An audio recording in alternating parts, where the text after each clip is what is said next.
Billionaire mocks humble maid in French. Seconds later, her perfect response destroys his ego. Marcus Whitmore sat at the head of the table. His suit cost more than most people made in a year. His watch sparkled like diamonds. Because it was diamonds. He pointed at the maid standing across from him.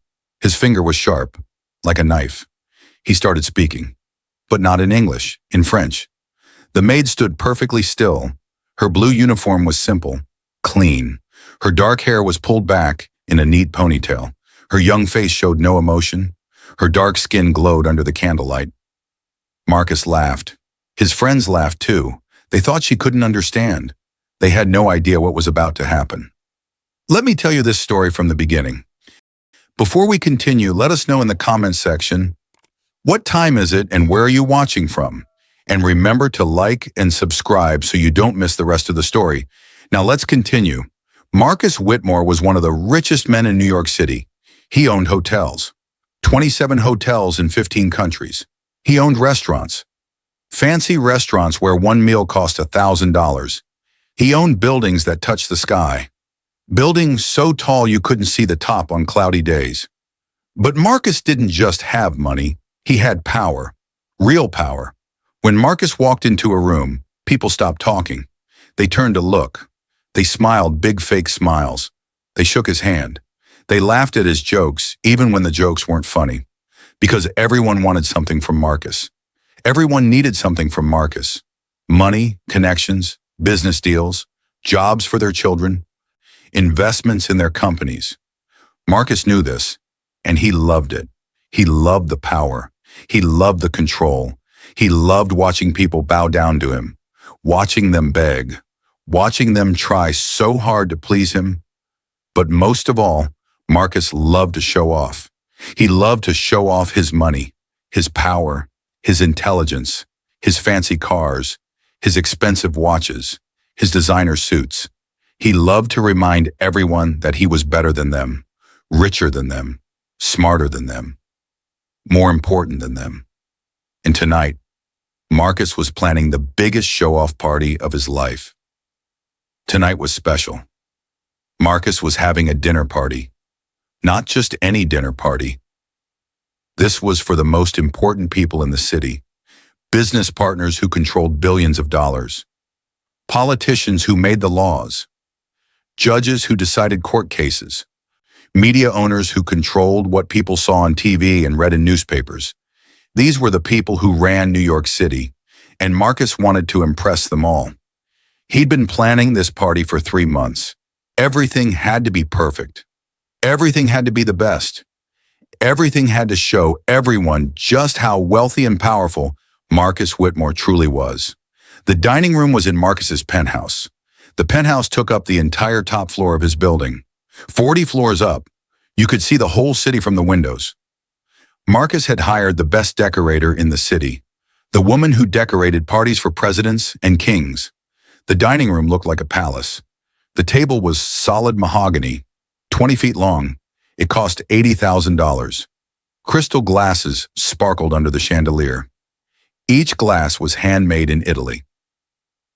Each glass cost $500. There were 40 glasses on the table. Silver plates shined, real silver. Each plate had Marcus's initials engraved in the center. Each plate cost $3,000. Red roses sat in the middle of the table. Not regular roses. These were special roses from Ecuador. They cost $200 per stem. There were 50 roses on the table. Candles burned bright. White candles in crystal holders. The candles smelled like vanilla and amber. Each candle cost $150. The tablecloth was made of silk, pure white silk from China. It cost $12,000. Everything had to be perfect. Everything had to show how rich Marcus was, how powerful Marcus was, how much better he was than everyone else. Marcus hired extra help for the party. He needed more servers, more cooks, more people to make sure everything ran smoothly, more people to serve the important guests, more people to clean up, more people to make everyone comfortable. The catering company sent their best people, experienced servers who knew how to work fancy parties, People who knew how to be invisible, how to serve quietly, how to disappear into the background. That's when Grace walked through the door. Grace was 24 years old. She had dark hair that she always wore, pulled back in a neat ponytail. She had intelligent brown eyes that watched everything carefully. She wore a simple blue Maid uniform with white trim. The uniform was clean and pressed. Grace always made sure her uniform looked perfect. Grace worked for a catering company. She'd been working there for 2 years, ever since she graduated from college. Wait, college? Yes. Grace had gone to college. But that's where her story gets complicated. Grace was smart, really smart. She'd always been the smartest kid in her class. She got perfect grades. She won awards. She got scholarships. She went to a good university. She studied French literature. She loved French. She loved the language, the culture, the books, the poetry. Grace worked hard in college. She studied every night. She read hundreds of books. She wrote perfect papers. She learned to speak French fluently, perfectly, better than most French people. She graduated at the top of her class, with honors, with awards, with recommendations from all her professors. Grace is brilliant, her professor said. She's going to do amazing things. She's going to be a great professor someday, maybe even better than us. Grace applied to graduate schools, the best graduate schools in the country, schools like Harvard, Yale, Columbia, Princeton. She wanted to get her PhD. She wanted to become a professor. She wanted to teach French literature at a university. That was her dream. And Grace got accepted. She got accepted to Columbia University, one of the best schools in the world. They even offered her a full scholarship. Grace was so happy, so excited. Her dream was coming true. But then something terrible happened. Her mother got sick, very sick. Cancer, stage 4 cancer. The medical bills started coming. Thousands of dollars, tens of thousands, hundreds of thousands. Grace's family didn't have money. They didn't have insurance. They couldn't pay. Grace had to make a choice, the hardest choice of her life. Graduate school or her mother, her dream or her family. There was no choice. Not really. Grace turned down Columbia. She gave up her scholarship. She gave up her dream. She got a job instead. She needed money, fast, lots of money. But what job could a 22-year-old with just a bachelor's degree get that paid enough? Not many, so Grace took the first job she could find. Catering, serving at parties, being a maid. It paid $12 an hour, plus tips. On good nights, she could make $200. On bad nights, maybe $50. Every penny went to her mother's medical bills. Every single penny. Grace worked 6 days a week, sometimes 7, morning shifts, evening shifts, night shifts. Whatever she could get, she was exhausted all the time. Her feet hurt, her back hurt, but she didn't complain. She couldn't complain. Her mother needed her. That's all that mattered. Nobody at the catering company knew about Grace's past. Nobody knew she'd graduated top of her class. Nobody knew she spoke perfect French. Nobody knew she'd turned down Columbia. They just saw a young maid, a server, someone who cleaned up after rich people, someone who served food, someone invisible. And that's exactly what Grace wanted them to see. She didn't talk about her past. She didn't talk about her dreams. She didn't talk about who she could have been, that life was over. This was her life now. But Grace still had her intelligence. She still had her education. She still spoke perfect French. And tonight, that would change everything. When Grace arrived at Marcus's penthouse, the head butler met her at the service entrance. He was a tall man with a stern face. His name was Mr. Peterson. He'd worked for Marcus for 15 years. "You're the extra help?" Mr. Peterson asked. His voice was cold, businesslike. "Yes, sir," Grace said softly. Her voice was gentle, respectful, quiet. Mr. Peterson looked her up and down. He seemed surprised. "You're young," he said. "Yes, sir, I'm 24, but I've been doing this for 2 years. I know what I'm doing." Mr. Peterson nodded. "You'll serve the guests at the main table. Mr. Whitmore's most important guests. This is a very important party. Everything must be perfect. Do you understand?" "Yes, sir." "You must be quiet. Be fast. Don't speak unless spoken to. Don't make eye contact with the guests. Don't ask questions. Just serve and disappear. Mr. Whitmore doesn't like chatty help. He wants you invisible. Understood? Yes, sir. Grace had heard this speech 100 times before, at 100 different parties. Be quiet.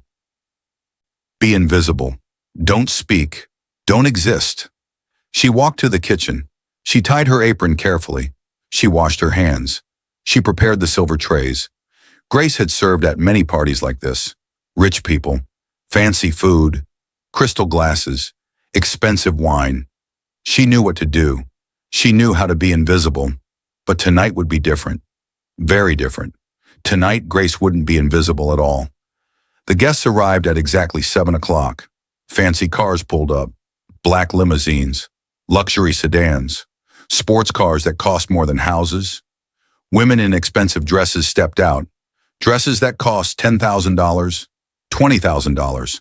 Dresses from Paris and Milan. The women wore jewelry that sparkled.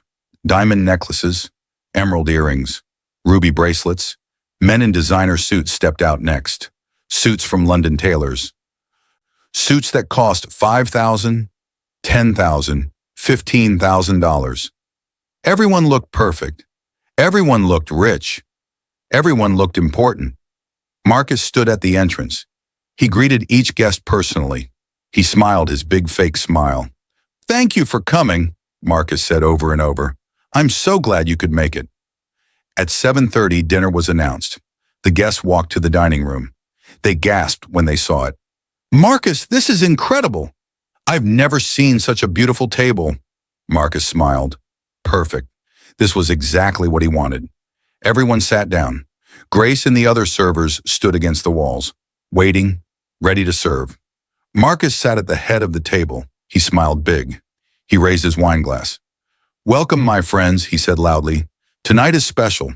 Tonight we celebrate success. We celebrate power. We celebrate everything we've built together." Everyone raised their glasses. They drank expensive wine. Then the first course arrived. Grace served the first course. Soup. French onion soup in expensive bowls. She placed the bowls carefully, quietly. Her hands were steady. "Thank you," one woman said kindly. Grace nodded. She didn't speak. That was the rule. Marcus watched her. His eyes were cold, judging, assessing. "Where did you find this one?" Marcus asked Mr. Peterson. He pointed at Grace like she was a thing, not a person. "She looks like a teenager." "The catering company sent her, sir," Mr. Peterson said quietly. "She's experienced." "She's so young," Marcus said loudly, right in front of Grace, like she couldn't hear, like she didn't matter. "I hope she knows what she's doing. Young people these days are so lazy, so incompetent." Some guests laughed uncomfortably. Others looked down at their soup. Grace's jaw tightened, but she didn't say anything. She just kept working. The dinner continued. More courses, more food, more wine. Marcus told stories. Loud stories about his business deals, his travels, his money. "I just bought a yacht," he said, 200 feet long. Cost me $45 million. But you know what? I deserve it. I worked hard for my money." Everyone nodded. Everyone agreed. Because that's what you do when a billionaire talks. Then Marcus's friend Pierre arrived late. Pierre was from France. He lived in Paris. He was in New York for business. "Pierre!" Marcus shouted. "Finally, come, sit next to me." Pierre sat down. He and Marcus started talking, in French, and that's when things got really bad. Marcus looked at Grace. She was standing against the wall, waiting to serve the next course. Her face was calm, neutral. Marcus leaned over to Pierre. Then he started speaking. In French. "Regarde cette jeune domestique," Marcus said. "Look at this young maid. Elle est probablement trop stupide pour comprendre ce que je dis. She's probably too stupid to understand what I'm saying." Pierre laughed. "Elle a l'air perdue. Ces gens n'apprennent jamais rien d'utile. She looks lost. These people never learn anything useful." "Exactement," Marcus said. "Exactly. Les gens comme elle naissent pour servir les gens comme nous. C'est leur place dans le monde. People like her are born to serve people like us." It's their place in the world. The whole table laughed, not because they understood French, but because Marcus was laughing. And when the richest man in the room laughs, everyone laughs. Grace stood perfectly still. Her face didn't change. She didn't move. She just kept standing there. But inside, her heart was pounding. Her hands wanted to shake. Her jaw wanted to clench. She understood every single word. Marcus got bolder, meaner, crueler. Je parie qu'elle n'a même pas terminé le lycée, he said in French. I bet she didn't even finish high school. Regarde-la. Elle se tient là comme une statue stupide. Look at her. She's standing there like a stupid statue. Combien penses-tu qu'elle gagne? Pierre asked. How much do you think she makes? $10 de l'heure? 12? Quelle vie pathétique. $10 an hour? 12? What a pathetic life. Qui s'en soucie? Marcus said with a wave of his hand. Who care? Des gens comme elle existent seulement pour nous rendre la vie confortable. C'est tout ce qu'ils sont bons à faire. People like her exist only to make our lives comfortable. That's all they're good for. More laughter, more wine, more cruelty. Marcus was having so much fun. He felt so smart, so clever, insulting the help in a language she couldn't possibly understand. He didn't notice Grace's hands tighten on the tray. He didn't notice her jaw clench. He didn't notice her eyes getting sharp. Tu sais ce qui est drôle? Marcus continued. You know what's funny? Ces filles pensent probablement qu'elles sont spéciales, qu'elles méritent mieux, mais elles ne méritent rien. Elles sont nées pour être des servantes. These girls probably think they're special, that they deserve better, but they deserve nothing. They were born to be servants. That was it. That was the moment. Grace had heard enough. She took a deep breath. Then another. She made a decision that would change everything. Grace walked forward, slowly, calmly. Every eye in the room watched her. Something about her movement was different, confident, strong. She placed her tray down on the side table with a soft click. Then she turned to face Marcus. She looked him right in the eyes, direct, unflinching. The room got quiet. Everyone felt something change, something shift in the air. Excusez-moi, Monsieur Whitmore, Grace said. Her voice was clear, strong, perfect French. Excuse me, Mr. Whitmore. Je voudrais corriger quelques hypothèses incorrectes que vous avez faites ce soir. I would like to correct some incorrect assumptions you've made tonight. Marcus's face went white. Like all the blood drained out. Pierre stopped laughing. His mouth fell open. His wine glass froze halfway to his lips. Grace continued, in perfect, beautiful, flawless French. Better French than Marcus's, better French than Pierre's. The French of someone who studied it for years, who loved it, who mastered it. Vous avez supposé que je ne pouvais pas vous comprendre, Grace said in French. You assumed I couldn't understand you. Vous avez supposé que j'étais sans éducation. Simple.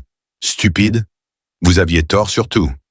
You assumed I was uneducated. Simple. Stupid. You were wrong about everything. The room was silent. Completely silent. You could hear people breathing. Marcus tried to speak. I didn't mean... Permettez-moi de vous dire qui je suis vraiment, Grace said, still in perfect French. Let me tell you who I really am. Je m'appelle Grace Ashford. J'ai obtenu mon diplôme en littérature française de l'Université de New York avec les plus hautes distinctions. J'étais la première de ma classe. J'ai été accepté à Columbia pour faire mon doctorat avec une bourse complète. My name is Grace Ashford. I graduated with a degree in French literature from New York University with highest honors. I was top of my class. I was accepted to Columbia for my PhD with a full scholarship. Everyone at the table gasped. Some people pulled out their phones. They started searching. Their faces went pale. Pierre whispered to Marcus. Elle dit la vérité. Je peux entendre son accent. Elle a étudié à Paris. Son français est parfait. She's telling the truth. I can hear her accent. She studied in Paris. Her French is perfect. Grace wasn't done. J'ai refusé Columbia il y a 2 ans, she continued in French. I turned down Columbia 2 years ago. Ma mère a le cancer. Les factures médicales sont écrasantes. Alors j'ai pris ce travail pour pouvoir payer ses traitements, pour la garder en vie. My mother has cancer. The medical bills are overwhelming. So I took this job so I could pay for her treatments, to keep her alive. Tears appeared in some guests' eyes. Real tears. Marcus was sweating now. His face was red. He looked down at his plate. He couldn't look at Grace. Je ne suis pas honteuse de mon travail, Grace said, her voice getting stronger. I am not ashamed of my work. Le travail honnête n'est jamais honteux. Mais vous, Monsieur Whitmore, vous devriez avoir honte. Honest work is never shameful. But you, Mr. Whitmore, you should be ashamed. She switched to English now, so everyone could understand every word. You think your money makes you better than other people, Grace said clearly. You think your wealth gives you the right to be cruel, to mock, to look down on those who serve you, to insult a young woman who's working multiple jobs to save her mother's life. Her voice got stronger, louder. But let me tell you something, Mr. Whitmore. Your money doesn't make you better. It just makes you richer. And there's a huge difference between being rich and being good.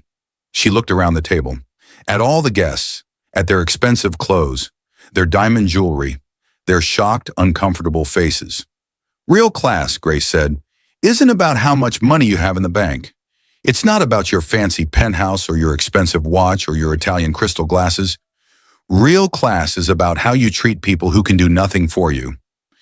People who serve you, people you think are beneath you. That's where you see someone's true character. She looked back at Marcus. Her eyes were strong, unafraid. You have billions of dollars, Mr. Whitmore, but you have no class, no dignity, no humanity. You mock a young woman working to save her dying mother. That makes you poor in the only ways that truly matter. Poor in spirit, poor in kindness, poor in basic human decency. The room was silent, completely silent. Some people were crying, others looked ashamed. Grace untied her apron. She folded it carefully, precisely. She placed it on the table. I quit, she said simply. I will not serve cruel people. I will not accept disrespect for minimum wage. My dignity and my mother's love are worth more than your money could ever buy. Then Grace did something beautiful. She smiled. A real smile, a proud smile, a smile of someone who knows their worth. Bonne soirée, mesdames et messieurs, she said in perfect French. Good evening, ladies and gentlemen. Et Monsieur Whitmore, j'espère que vous apprendrez un jour que l'argent ne peut pas acheter la classe ou le respect. And Mr. Whitmore, I hope you learn someday that money cannot buy class or respect. Then Grace walked out, her head held high, her back straight, her steps confident, like a queen leaving her throne. For 10 seconds, nobody moved, nobody spoke. They just stared at the empty doorway where Grace had stood. Then Pierre spoke quietly. Marcus, he said, his voice shaking. C'était terrible. Ce que nous avons dit, ce que tu as dit. J'ai honte. That was terrible. What we said, what you said. I'm ashamed. Marcus's face was bright red. Sweat dripped down his forehead. His hands shook. One of the women at the table stood up abruptly. Her chair scraped loudly against the floor. I cannot stay here, she said, her voice cold as ice. That was the most disgraceful thing I've ever witnessed. That young woman is working to save her mother's life, and you mocked her. You're a monster, Marcus, an absolute monster. She grabbed her purse. She walked out. Her husband stood up too. He looked at Marcus with disgust. He followed his wife. Then another couple left. Then another. Then another. People were leaving in groups. Some were crying. Others were angry. How could you, Marcus? That poor girl. I'll never do business with you again. Within 10 minutes, the dining room was almost empty. Out of 20 guests, only 5 remained, and they looked like they wanted to leave too. The party was destroyed, ruined, completely devastated. Marcus sat alone at the head of his expensive table, surrounded by half-eaten food, empty chairs, shame. Mr. Peterson stood in the corner. Even he looked disappointed. Marcus's perfect party, his show-off night, his moment to impress everyone, destroyed by a 24-year-old maid in a blue uniform. But the story didn't end there. Oh no, it was just beginning. One of the servers, a young man named Carlos, had recorded everything on his phone. Everything. Marcus speaking in French, Grace's incredible response, her powerful speech. All of it. Carlos was Grace's friend. They worked together at the catering company. He'd seen how hard Grace worked, how she never complained, how she always took extra shifts to pay for her mother's treatments. When Carlos saw Marcus mocking Grace, something inside him snapped. He pulled out his phone. He hit record. He got everything. That night after the party ended, Carlos showed the video to Grace. "Do you mind if I post this?" he asked. "The world needs to see this. They need to see what you did, how you stood up for yourself." Grace was quiet for a moment. Then she nodded. "Post it," she said. "Maybe it will help someone else find their courage too." Carlos posted the video at midnight, on TikTok, on YouTube, on Instagram, on Twitter. He titled it, "Billionaire Mocks Poor Maid" in French. Her response is perfect. By 6 in the morning, the video had 1 million views. By noon, 20 million views. By evening, 50 million views. By the end of the week, the video had over 300 million views worldwide. It was the most viral video on the internet. People everywhere were watching it, sharing it, commenting on it. "This girl is my hero. She destroyed him with intelligence. This is what real class looks like. That billionaire got what he deserved. Someone start a GoFundMe for her mother's medical bills." And people did. Someone started a GoFundMe. They set a goal of $100,000. It raised $1 million in 24 hours. Then 2 million. Then 5 million. People from all over the world donated. From America, from France, from Japan, from Brazil, from everywhere. For Grace's mother. For Grace's courage. For showing us what dignity looks like. News channels played the video. Over and over. On repeat. Every news channel in the world. Newspapers wrote articles. "Young Maid destroys billionaire with perfect French response." Magazines wanted interviews. "The girl who stood up to a billionaire." Everyone was talking about Grace.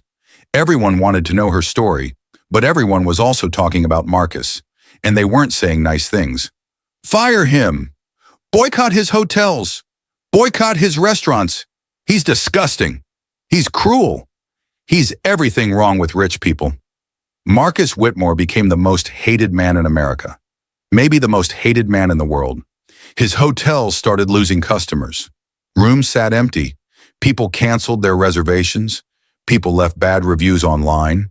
His restaurants sat empty. Nobody wanted to eat at a restaurant owned by that cruel billionaire.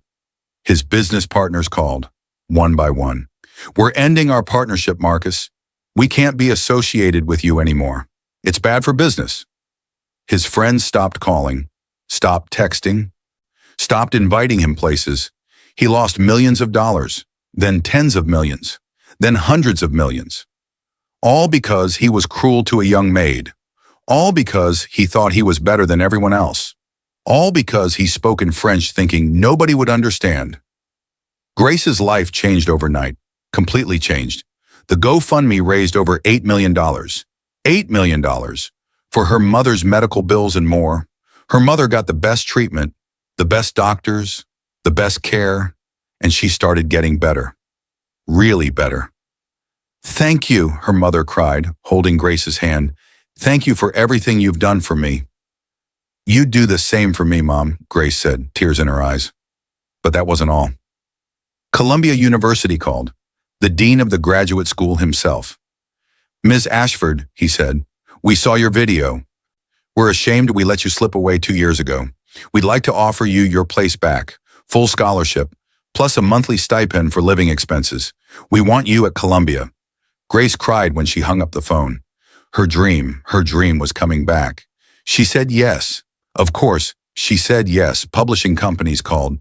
"We want you to write a book about your life, about what happened, about standing up for yourself. We'll pay you a 6-figure advance." Grace said yes to that too. Universities called. "Come speak to our students about courage, about dignity, about education, about not giving up on your dreams." Grace said yes. Companies called. "Be our spokesperson. Talk about respect in the workplace, about treating people with dignity." Grace started saying yes to some, no to others. She was selective. She was on TV. Every major show wanted to interview her. "What made you stand up to him?" they all asked. "I realized something in that moment," Grace said. I realized that my dignity was worth more than his money. I realized that I didn't have to accept disrespect just because I needed a paycheck. I realized that every person, no matter their job, deserves to be treated with respect and kindness. People loved her, really loved her. She became more famous than Marcus ever was, but for the right reasons, for good reasons.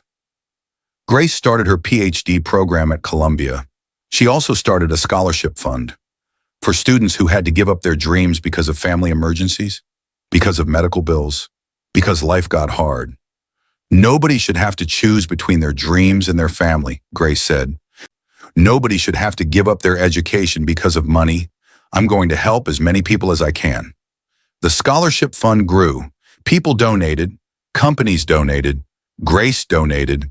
Within a year, Grace's fund had helped over 200 students go back to school. 200 dreams that got a second chance. 3 months after that terrible night, Marcus made a public apology. He appeared on national television, in front of millions of people. His eyes were red. His voice shook. He looked like he'd aged 10 years. I want to apologize, and he said, to Grace Ashford, to everyone who watched that video, to everyone I've ever treated poorly because I thought my money made me better. He took a shaky breath. I was wrong. I was cruel. I was arrogant. I was everything Grace said I was. I mocked a young woman who was sacrificing her dreams to save her mother's life. I judged her without knowing anything about her. I thought my wealth gave me the right to be cruel. I was wrong, so completely wrong. Tears ran down his face. Grace, if you're watching, I'm deeply sorry. You were right about everything. My money did make me think I was better than other people, but you showed me that true wealth is measured in character, not bank accounts. You are richer in spirit than I could ever hope to be. Marcus donated $20 million to Grace's scholarship fund. He started volunteering at homeless shelters, at food banks, at community centers. He took classes about empathy, about respect, about treating people with dignity. He tried to be better, really tried. Some people forgave him, many didn't. But Marcus learned his lesson, the hardest way possible, the most painful way possible. Grace's story spread around the world. It became more than just a viral video. It became a movement. People started treating service workers better, saying thank you more, tipping better, looking them in the eye, treating them like humans, not like servants. The Grace effect, people called it. Grace graduated from Columbia 4 years later, top of her class, again. With her PhD in French literature, she became a professor at Columbia, teaching the subjects she loved, but she never forgot where she came from. She never forgot those 2 years serving at parties, being invisible, being looked down on. Every semester on the first day of class, Grace told her students her story. I was a maid, she said. People looked down on me. People mocked me. People thought I was nothing. She paused. But I knew my worth. I knew my value. And when someone tried to take my dignity, I stood up for myself. Not with violence, not with anger, but with intelligence, with truth, with self-respect. She looked at her students. You are all going to face people who try to make you feel small, people who judge you by your job, your age, your background, your clothes. Don't let them. Know your worth. Stand up for yourself. Your dignity is not for sale. Her students loved her. They called her the best professor they ever had. Grace's mother lived for many more years. She got to see her daughter become Dr. Ashford. She got to see her daughter's book become a bestseller. She got to see her daughter change the world. I'm so proud of you, her mother said one day. I learned from the best, Grace said, hugging her tight. So what do you think about this story? Have you ever been treated badly because of your job? Have you ever stood up for yourself like Grace did? Have you learned to treat everyone with respect no matter who they are or what they do? Sometimes the people we look down on are the ones who have the most to teach us. Sometimes the quiet person in the room is actually the strongest, smartest, most educated person there. Sometimes courage comes in a blue uniform with minimum wage attached. If this story moved you, if it made you think, if it reminded you to treat every single person with dignity and respect, please hit that subscribe button right now. Subscribe to Emotional Stories channel for more powerful, inspiring stories that will change the way you see the world. We share stories about courage, kindness, justice, and human dignity every single day. Stories that matter. Stories that inspire. Stories that make a difference. Don't miss them. Subscribe now. Hit that notification bell. And remember, treat everyone with respect. That server, that cashier, that maid, that janitor, they all have stories. They all have dreams. They all have dignity. Thank you for watching. And always, always be kind.